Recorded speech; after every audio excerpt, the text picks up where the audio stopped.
Head অফিসের বড় বাবু লোকটি বড় শান্ত।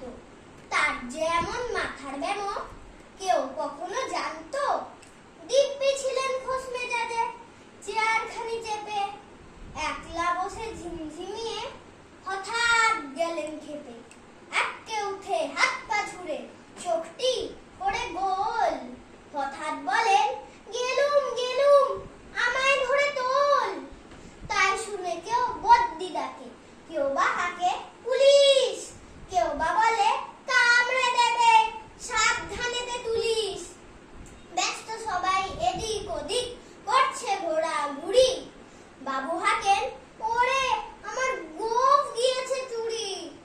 গোঁফ হারানো আজব কথা, তাও কি হয় সত্যি? গোঁফ জোড়া তো তেমনি আছে, কমেনি এক রত্তি। সবাই তারে বুঝিয়ে বলে, সামনে ধরে আয় না, মোটেও গোঁফ হয়নি চুরি, কখনো তা হয় না।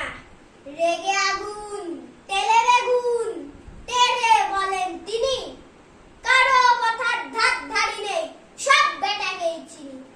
নোংরা ছাটা, ঠ্যাংরা ঝাঁটা, বিচ্ছিরি আর ময়লা, এমন গোঁফ তো রাখতো জানি শ্যামবাবুদের গয়লা। এগো